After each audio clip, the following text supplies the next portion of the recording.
Hello, this is my review of Chateau Obsidian, issue number 1. And let's say it's written by Ross Bampfylde, as you can see there. Sorry about the little bit of glare there. I'm really trying to work on that.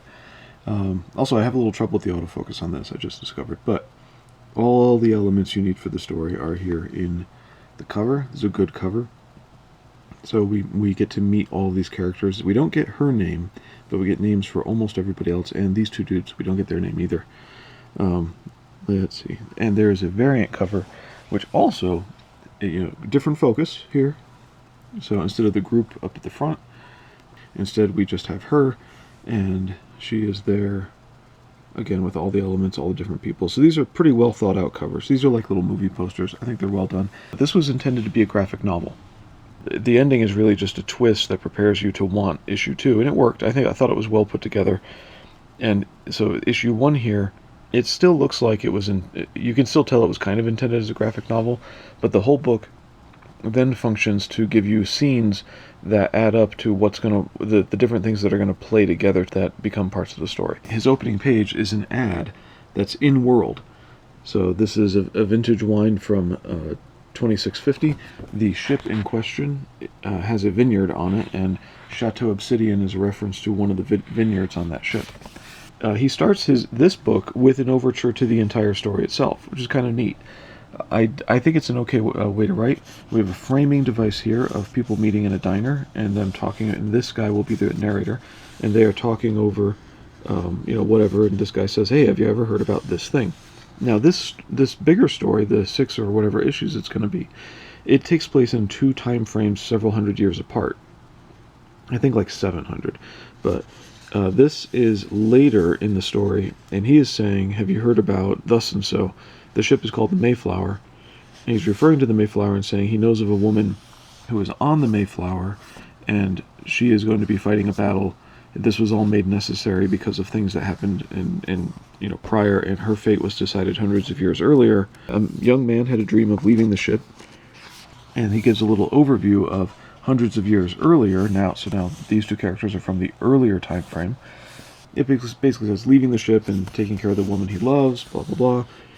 But because of nefarious things that went wrong, which I'll show you, those nefarious things took over robot and human alike. And look at this.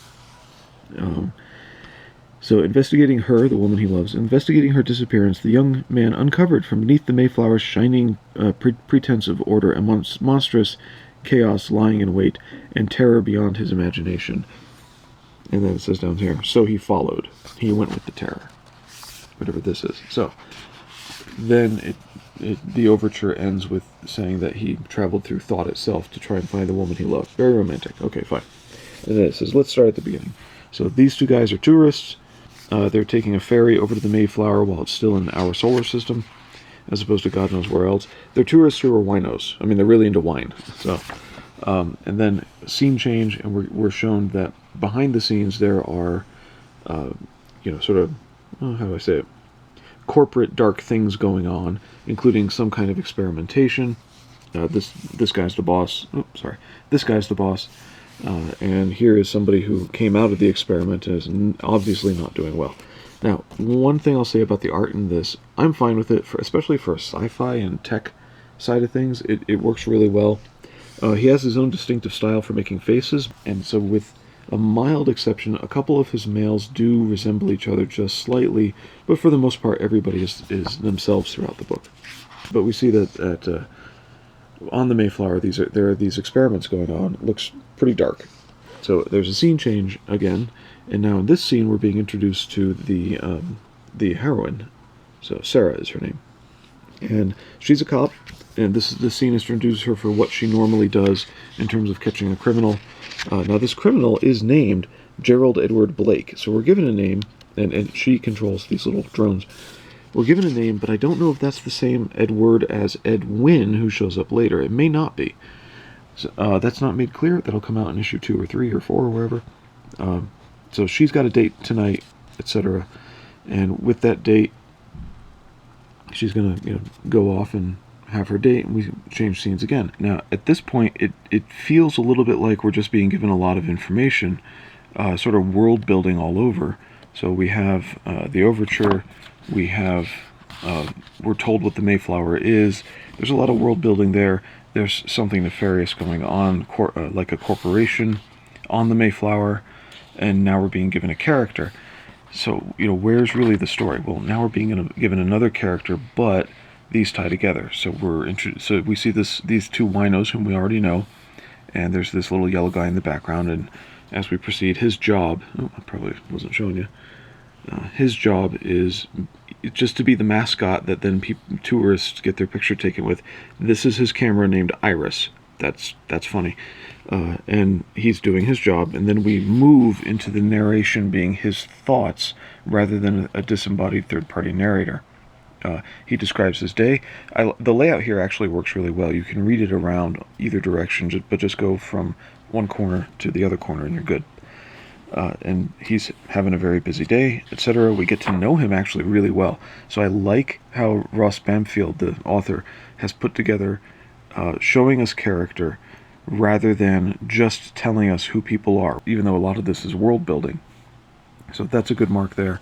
We're back to some of the nefarious stuff going on. They want to cover up whatever's going on with the experiments, and so they delete some data.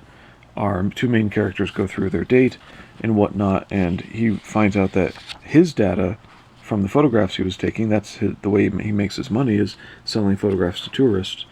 Photographs of their own memories, like any amusement park. And his data's gone. It's just deleted. It's sort of the last straw, his breaking point for wanting to get off the Mayflower, etc. And then we jump, what was it, 700 years. So just as centuries later, the Mayflower has changed. Notice the color in the center is different.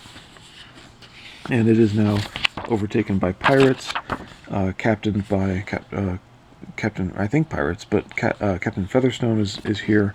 We're in an entirely new time frame. And we're introduced to some new characters. We're seeing this character, whom we were introduced to way back in the overture. The Mayflower changes course while her captain is away on on a colony right over there. So he has to hop back and then find his way through to get control back of his ship, and that's where we leave off. So something's going on between these two. They're connected. I'm just going to tell you that. Let's see. Yeah, I liked a lot of the show don't tell that Ross does in his writings. It was pretty good that way. I think for sci-fi, his art style really fits here. His flow makes sense. At first, you're just getting into something and then you change scenes, but by the end of it, when you think back over it, it's not a big deal. Oh, one thing I noticed was the font in this book is a little bit small. It may have been originally formatted for a European book that's a bit bigger, because Ross is in, or is it Ross? Yeah, Ross is in the UK. So there's your overview of the book. I did enjoy it. I'm looking forward to number 2. And you're not missing out in terms of not being able to get this. You will be able to get this first volume with number 2. Let's see. Yeah, I think that covers it. So, hey, thanks for checking this out.